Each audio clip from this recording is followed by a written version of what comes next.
Mes amis, je vais répondre à un monsieur qui s'appelle monsieur Alga. Ce monsieur est un cacique de la fraternité Saint-Pédis. Il vient évidemment en donneur de leçons, comme d'habitude. Ces gens-là ne savent faire que ça, et c'est bien dommage. On leur a appris que face à des prêtres, de toute façon, dits conciliaires, ils étaient les meilleurs, évidemment. Ce monsieur, s'il veut faire un débat avec moi, il n'y a pas de problème, on va le faire. Hein, qu'il se montre et qu'il veuille faire un débat, puisque je n'arrive pas à trouver de prêtres qui veulent faire un débat. Alors, ce monsieur nous dit la chose suivante: inutile d'essayer de redorer le blason de Vatican II. Voilà, on voit à ses fruits, Vatican II, messe écuménique, tenue des prêtres, etc., etc. Mon cher monsieur, il serait peut-être temps pour vous de faire le tri dans ce que l'on vous raconte. Quand, dans l'Église catholique romaine, nous avons 19 000 inscrits pour le pèlerinage de chrétienté, c'est que ce que vous racontez est peut-être quelque peu daté, puisque je suis rentré au séminaire en 1994. Déjà, en 1994, ce que vous racontez était déjà daté. Donc cela veut dire que l'on vous a transmis des informations, on vous a plutôt monté la tête, retourné le cerveau, fait un lavage de cerveau bien complet, et on vous a dit, voilà ce qu'est l'Église conciliaire. Des hérétiques, des modernistes, etc., etc. Et vous, il n'y a aucune remise à jour. Tout est daté, tout reste en 1970, puisque c'est une machine à remonter le temps, la fraternité Saint-Pédis. Alors mon cher monsieur, sachez que les choses ont bien changé. Déjà, tant que vous ne comprendrez pas intellectuellement, hein, je ne sais pas comment faut-il le répéter. Je le répète sous tous les angles, je dis ça dans toutes mes vidéos, mais ça ne rentre pas. Alors, si vous n'êtes pas d'accord, arrêtez d'intervenir sur mon live et allez ailleurs. Allez vous occuper de la soutane d'autres abbés. Vous avez l'abbé Beauvais, vous avez beaucoup de monde pour vous. Voilà. Alors, les choses ont beaucoup changé, mon cher monsieur. Tout d'abord, les prêtres ouvriers, c'est fini. Il n'y en a presque plus. Les prêtres communistes, c'est terminé. Il n'y en a presque plus. La messe de Paul VI, écoutez, évidemment pour vous, elle est à vomir, puisqu'on vous a raconté ce qu'on a voulu. Vous n'avez jamais assisté à une vraie messe Paul VI, telle qu'elle est célébrée, par exemple, à Solesmes. L'avez-vous fait? Je ne crois pas. Vous vous contentez d'images que l'on vous a données. Alors, la tenue. Écoutez, beaucoup de confrères aujourd'hui sont en soutane et un grand nombre en clergyman.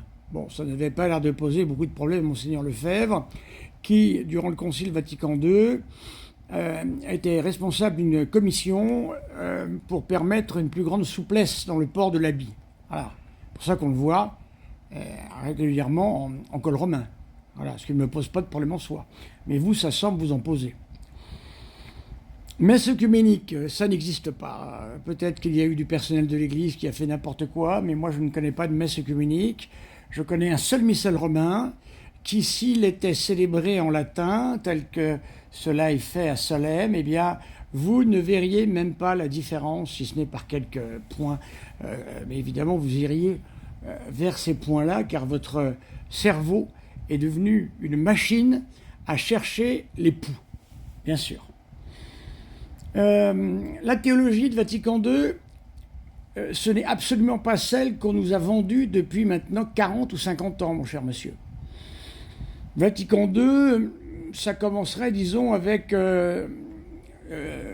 Jean-Paul II et tout le corps doctrinal qu'il nous a transmis à travers ses documents sur la défense de la vie, à travers ses encycliques sur la morale, péché mortel, péché veniel, rien que sur une encyclique, ou plutôt une instruction.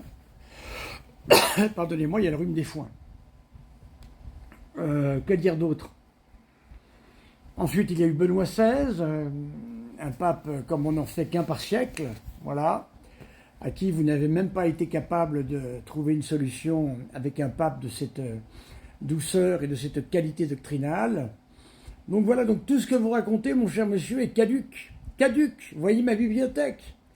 Moi, je lis tous les jours saint Thomas d'Aquin. J'ai fait un séminaire où il y avait la messe en latin, voilà, en français, messe français-latin, messe de Paul VI, latin, qui m'a tout à fait convenu, sans difficulté. Voilà. Je n'ai eu que du saint Thomas, le Concile Vatican II, évidemment, puisque le Concile Vatican II est orienté vers saint Thomas. Voilà. Est-ce que vous le connaissez, le Concile Vatican II? À part ce que vous ont raconté, eh bien, Monseigneur Galaretta ou je ne sais qui, est-ce que vous avez déjà eu la curiosité d'aller ouvrir un compendium pour voir par vous-même ce qu'il en est? Ou peut-être avez-vous peur qu'en ouvrant le livre, un démon en sorte?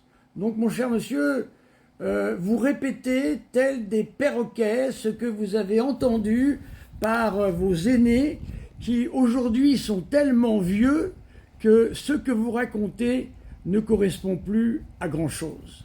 Je peux vous dire que, évidemment, beaucoup de jeunes dans le clergé ne sont plus du tout comme ça.